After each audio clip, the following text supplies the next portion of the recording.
So let x is equal to 1, 2, 3, 4, 5, 6, 7, 8, 9 and let R1 be a relation in x given by R1 is equal to set of all ordered pair x comma y such that x minus y is divisible by 3. तो हमें दो numbers को subtract करना है और उनका जो difference है वो 3 से डिविजिबल होना चाहिए. ये हमारा R1 रिलेशन हुआ.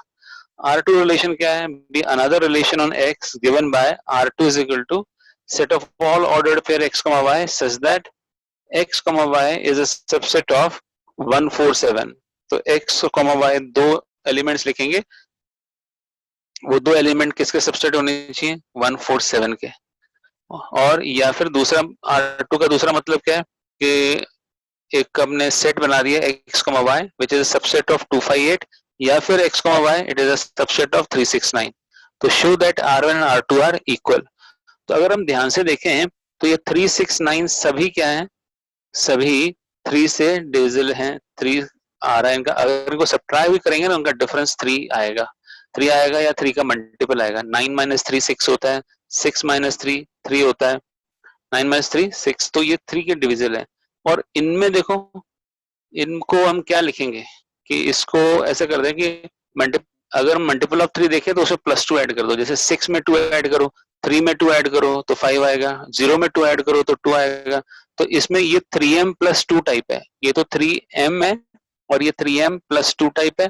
और ये कौन सा टाइप है? 3m + 1. जैसे ये क्या है? +1 है ना, 0 + 1, 3 × 0 + 1, ये 3 × 1 + 1, ये 3 × 2 + 1. तो ये इसमें रिमाइंडर 1 आता है. अगर 3 से डिवाइड करेंगे रिमाइंडर 1, 3 से डिवाइड करेंगे रिमाइंडर 2, 3 से डिवाइड करेंगे रिमाइंडर 0. तो हमने पूरे सेट को 3 पार्ट में डिवाइड कर दिया. तो ये इनके क्या है? अब इनमें कोई भी पेयर ले लोगे, 1, 4 ले लो या 1, 7 ले लो, तो ये सब क्या होंगे? सेट बना देंगे R2. ठीक है.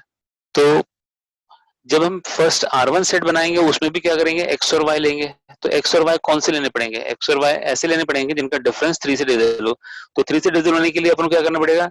ऐसे नंबर्स लो जिनका रिमाइंडर 1 आता हो, या ऐसे नंबर्स लो जिनका रिमाइंडर 2 आता हो, या ऐसे नंबर्स लो जिनका रिमाइंडर 0 आता हो. तो इन नंबरों में से आप चूज करोगे तो डिफरेंस क्या आएगा? डिविजिबल बाय 3 हो जाएगा. तो इसलिए हम कह रहे हैं कि R1 और R2 इक्वल है. तो इसको दिखाएंगे कैसे? चलो देखते हैं. तो note that the characteristic of the set 1, 4, 7, 2, 5, 8 and 3, 6, 9 is that the difference between any two elements of this set is a multiple of 3. तो इनमें कोई भी दो नंबर का डिफरेंस ले लो, किसी को x मान लो, किसी को y मान लो, तो सब्ट्रैक्ट करो. जैसे 7 - 1 या 4 - 1, तो इनका डिफरेंस क्या आएगा? It is multiple of 3, it is divisible by 3. ऐसे इनमें से भी किसी को सब्ट्रैक्ट करो, 8 - 2 करो या फिर 8 - 5 करो या 5 - 2 करो, तो ये भी 3 से डिविजिबल होगा. ऐसे इसमें से 9 - 3 करो, 9 - 6 करो या 6 - 3 करो, ये भी 3 से डिविजिबल हो जाएंगे. तो therefore x, y belongs to R1 implies that x minus y is a multiple of 3. और ये जो हमारा सेट बना है रोस्टर फॉर्म में x, y, वो किसका सबसेट होना चाहिए? 1, 4, 7 या 2, 5, 8 या फिर 3, 6, 9. तो x, y belongs to R2. ये हमारा R2 है. तो हम कह रहे हैं कि R1 is a subset of R2. R1 क्या है? जो R1 कौन सा था? ये मल्टीपल ऑफ 3. तो वो R1 क्या है? सबसेट है R2 का. सिमिलरली हम ये भी प्रूव कर सकते हैं R2 सबसेट है R1 का. वो कैसे? कि x, y belongs to R2 implies that x, y is a subset of 1, 4, 7 या फिर x, y is a subset of 2, 5, 8 या x, y is a subset of 3, 6, 9 और implies that x minus y is divisible by 3. तो इनका जो difference, कोई भी दो नंबर का डिफरेंस लेंगे वो क्या होगा? Divisible by 3. तो हमने R2 की डेफिनेशन लिखी और बाद में R1 की डेफिनेशन लिख दी. तो जो R2 के एलिमेंट्स लिए वो उनका डिफरेंस लिया तो वो 3 से डिविजिबल है. और पहले वाले पार्ट में क्या लिखा था? कि पहले वाले लिखा था कि पहले गिवन है कि x minus y is a multiple of 3 और implies that ये जो एलिमेंट्स हैं ये उसी को, उन्हीं एलिमेंट्स को सेटिस्फाई कर रहे हैं. इससे मतलब R1 is subset of R2 और यहाँ पे लिख दिया R2 सबसेट ऑफ R1. तो जब एक दूसरे के सबसेट होते हैं, R1 R2 का सबसेट और R2 R1 का सबसेट, तो हम कह सकते हैं R1 is equal to R2. दोनों रिलेशन क्या है? इक्वल है. तो I hope this is clear. So example number 44 में let f such that belong, कहाँ से कहाँ डिफाइंड है? x से y में. x डोमेन और y क्या है? Codomain. f defined from x to y be a function, और कहता है define a relation r in x given by r is equal to, relation क्या है, set of all ordered pair a comma b such that f of a is equal to f of b. तो relation ऐसा है कि f of a और f of b की value जो है बराबर होनी चाहिए, तो हम कहेंगे कि वो रिलेशन r है. तो examine whether the r is an equivalence relation और नॉट, क्या ये इक्विवेलेंस रिलेशन है, चलो चेक करते हैं. तो ये साफ दिख रहा है कि इक्विवेलेंस होगा. कैसे, for every a belongs to capital x, a comma a क्या होगा, बिलोंग्स टू r. तो अगर a कॉमा a लेंगे क्योंकि दोनों ही सेट x को बिलोंग कर रहे हैं, तो बताओ ये रिलेशन को क्यों बिलोंग कर रहे हैं, क्योंकि हमें पता है f of a is equal to f of a होता है. वैसे तो लिखा है f of a is equal to f of b, पर इस बार हमने दोनों ही एलिमेंट a और b की जगह हमने a और a ले लिए हैं. तो a और a लिए हैं, अगर a और b लेते तो हम लिखते हैं f of a is equal to f of b, पर a और a लिए हैं तो हम लिख रहे हैं f of a is equal to f of a, और ये दोनों इक्वल हैं. इस कारण हम मतलब हम कह सकते हैं कि r क्या है, रिफ्लेक्सिव है. अब हम सिमेट्रिक कैसे प्रूव करें, भाई a comma b belongs to r, इसका मतलब क्या है कि f of a is equal to f of b. ठीक है, तो उसको उल्टा भी लिख सकते हैं, f of a is equal to f of b को हम लिख सकते हैं f of b is equal to f of a. इसका मतलब है कि b comma a also belongs to r. ठीक है ना, अगर b कॉमा a r को बिलोंग कर रहा है तो f of b और f of a भी इक्वल होने चाहिए. तो यानी उल्टा और सीधा दोनों सही है, a भी बिलोंग्स टू r और b a belongs to r. इसका मतलब क्या है, r सिमेट्रिक भी है. अब ट्रांजिटिव देखते हैं, a comma b belongs to r और b comma c also belongs to r. a comma b belongs to r से क्या मिला, f of a is equal to f of b, और b comma c belongs to r से क्या मिला कि f of b is equal to f of c. तो इसका मतलब क्या है, इन दोनों से क्या मिला कि तीनों इक्वल हैं, f of a is equal to f of c भी इक्वल है. तो f of b हम बीच में से हटा देंगे, f of a is equal to f of b is equal to f of c, और हम लिख सकते हैं f of a और f of c बराबर है. इसका मतलब है a comma c belongs to r, which implies that r is transitive, hence r is an equivalence relation. तो जो रिलेशन रिफ्लेक्सिव भी हो, सिमेट्रिक भी हो और ट्रांजिटिव भी हो, ऐसे रिलेशन को हम क्या बोलते हैं, इक्विवेलेंस रिलेशन. तो हमने देखा ये इक्विवेलेंस रिलेशन है. इसको find the number of all 1 1 function from set A is equal to 1 2 3 to itself. तो पहला सेट A है और दूसरा भी सेट A है, और ये कहता है कि 1 1 फंक्शन कितने होंगे, फाइंड करो. तो ऐसा करते हैं अपन, मैपिंग से समझाने की कोशिश करता हूं मैं इसको.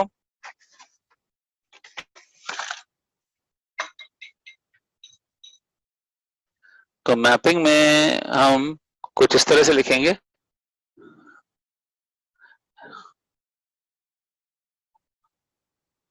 ये मैंने पहला सेट दिखा दिया सेट A, ये दूसरा सेट दिखा दिया सेट A, और दोनों ही सेट A हैं और दोनों सेट में वही तीन एलिमेंट्स हैं, कौन से, 1 2 3.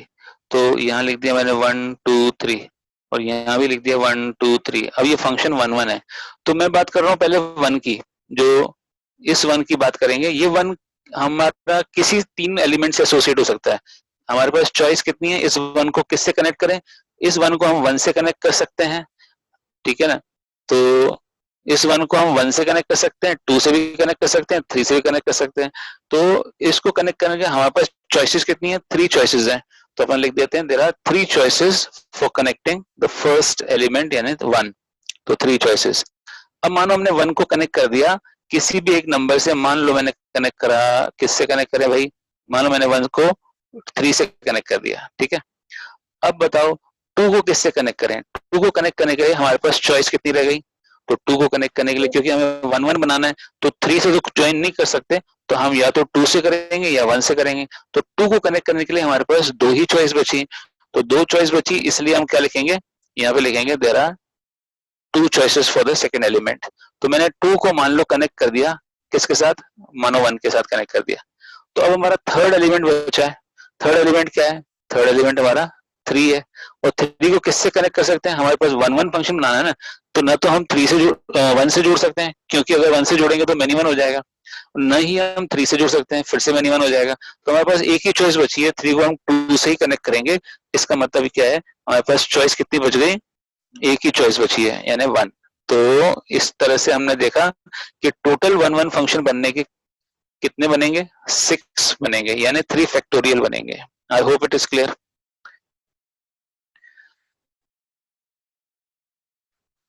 तो एग्जाम्पल 47 में क्या बोलता है, let a is equal to 1 2 3, then show that the number of relation containing 1 2 और 2 3। तो जो सारे जितने भी रिलेशन लिख सकते हो उन रिलेशंस में हमें 1 2 और 2 3 जरूर इंक्लूड करना है। तो ऐसे कितने रिलेशन होंगे, और जो कहता है which are reflexive and transitive but not symmetric, तो ऐसे 3 रिलेशन होंगे, ये हमें शो करना है, ये हमें प्रूव करके दिखाना है। तो चलो हमने लिखा भाई द स्मॉलेस्ट रिलेशन जो R1 है उसमें क्या क्या होना चाहिए, एक तो 1 2 होना चाहिए और 2 3 होना चाहिए। तो 1 2 और 2 3 होने के बाद अगर हम चाहते हैं कि वो रिफ्लेक्सिव भी हो तो 1 का रिलेशन 1 के साथ भी होना चाहिए, तो हमें 1 1 लिखना पड़ेगा। और 2 इसमें दिखा है तो इसमें 2 दिखा है तो 2 का रिलेशन 2 के साथ होना चाहिए क्योंकि हमें रिफ्लेक्सिव दिखाना है। और 3 का रिलेशन भी 3 के साथ होना चाहिए, यानी 3 3 भी होना चाहिए। तो मिनिमम ये 1 1 2 2 3 3 तो होने ही चाहिए क्योंकि हमें रिफ्लेक्सिव दिखाना है। अच्छा, ये बोल रहे हैं ट्रांजिटिव भी होना चाहिए, पर जरूरी नहीं है कि सिमेट्रिक हो, क्योंकि यहाँ लिखा है बट नॉट सिमेट्रिक। तो हमें ट्रांजिटिव बनाना है, तो 1 2 है 2 3 है तो हमें 1 3 भी लेना जरूरी है। तो 1 2 है 2 3 है तो 1 3 भी लेना जरूरी है। तो मिनिमम नंबर ऑफ एलिमेंट हमारे ये होने चाहिए। तो ये कितने एलिमेंट है, 1 2 3 4 5 6, तो ये एक रिलेशन बन गया। अब एक बार बताओ, 3 एलिमेंट है 1 2 3, ठीक है, तो ए क्रॉस ए कितने एलिमेंट बनेंगे, ए क्रॉस ए में 3 3 9 एलिमेंट बनेंगे। तो इसमें तो हमारे पास कितने एलिमेंट हो गए, 6 एलिमेंट्स हो गए। तो अब कहता है कि ऐसे कितने रिलेशन बनेंगे जिसमें 1 2 भी हो और 2 3 भी हो और वो रिफ्लेक्सिव भी हो, ट्रांजिटिव भी हो, पर सिमेट्रिक ना हो। तो चलो देखते हैं नेक्स्ट कौन सा रिलेशन होगा। Now if we add the pair 2 1 to R1, अगर मैंने 2 1 इसमें डाल दिया तो 1 2 तो पहले से ही था, तो आप 2 1 इस सेट के अंदर डाल दोगे तो क्या हो जाएगा, ये तो आप कहोगे कि सिमेट्रिक हो गया, पर जरूरी नहीं है कि 1 2 और 2 1 है तो सिमेट्रिक हो, क्योंकि हमारे पास 1 3 है पर 3 1 नहीं है। तो हमने लिखा कि एंड टू गेट R2, तो हमने 1 2 1 डाला है तो R2 मिल जाएगा। तो कहते हैं then the relation R2 will be reflexive transitive but not symmetric. Symmetric नहीं होगा ये, तब भी सिमेट्रिक क्यों नहीं होगा, क्योंकि 1 3 है पर 3 1 नहीं है। अगर हमने ये जो ऊपर सेट लिखा हुआ है इसके अंदर हमने ये 2 1 और ऐड कर दिया, 1 2 तो था, 2 1 और ऐड कर दिया, पर 1 3 है और उसका उल्टा नहीं है, 3 1 नहीं है, 2 3 है और उसका उल्टा नहीं है, 3 2 नहीं है, तो हम इसको सिमेट्रिक नहीं बोल सकते कि ये सिमेट्रिक नहीं है। हर एक का उल्टा होता तो हम सिमेट्रिक बोलते हैं इसको। तो हमने इसमें 2 1 ऐड करके बताया, ये R2 रिलेशन हो जाएगा। उसके बाद R3 रिलेशन क्या होगा, अगर हम 3 2 ऐड कर दें, 2 3 दिया हुआ है, हम 3 2 ऐड कर दें, 3 2 ऐड कर दें तो ये हमारा R3 रिलेशन हो जाएगा, ठीक है। तो R1 टू गेट दिस, तो 3 2 हमने ऐड कर दिया, किसके अंदर ऐड कर दिया, R1 में, तो हमें R3 मिल जाएगा to get the desired relation. तो कहता है now we can not add 2 pairs, 2 pair add नहीं कर सकते, आप 2 1 भी ऐड करो और 3 2 भी ऐड करो, ये दोनों ऐड नहीं कर सकते। या फिर हम सिंगल पेयर 3 1 भी ऐड नहीं कर सकते। तो कहते हैं क्यों, as by doing so we will be forced to add the remaining pair in order to maintain transitivity and in this process the relation will become symmetric। अगर हम ये दोनों ऐड कर देंगे ना, तो देखो यहाँ 1 2 है, 1 2 का उल्टा 2 1 ऐड कर दिया तो सिमेट्रिक इसकी वजह से तो हो गया थोड़ा सा। अब 2 3 के साथ हमने 3 2 ऐड कर दिया तो भी हम सिमेट्रिक बोल सकते हैं। और साथ में 3 1 1 3 है और उसका 3 1 भी ऐड करना पड़ जाएगा। क्यों करना पड़ जाएगा, क्योंकि हमें ट्रांजिटिव तो बनाना ही है ना। अगर हमने ये दोनों ऐड कर दिए तो हमें ट्रांजिटिव बनाना है। बताओ 3 2 पहले लिखो और 2 1 बाद में लिखो, 3 का रिलेशन 2 के साथ और 2 का रिलेशन 1 के साथ, तो ट्रांजिटिव बनाने के लिए हमें 3 1 तो डालना ही पड़ेगा। तो ये तीनों एलिमेंट डालने पड़ेंगे और टोटल ए क्रॉस ए में 9 एलिमेंट होते हैं, तो ये 6 एलिमेंट तो थे ही और आपने 3 और डाल दिए तो पूरा ही ये अपना क्या हो जाएगा, ए क्रॉस ए हो जाएगा। और इसका मतलब वो सिमेट्रिक भी हो जाएगा और हम चाहते हैं कि सिमेट्रिक ना हो। ऐसे में हमारे पास टोटल नंबर ऑफ रिलेशन कितने बनेंगे, 3 ही बनेंगे। एक तो R1 जिसमें हमने मिनिमम नंबर ऑफ एलिमेंट ले लिए, और एक बार आप 2 1 ऐड कर दो उसके अंदर तो R2 हो जाएगा, और एक बार आप 3 2 ऐड कर दो तो वो R3 हो जाएगा।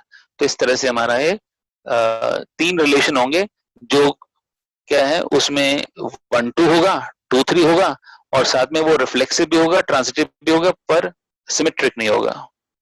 ठीक है, आई होप इट इज क्लियर।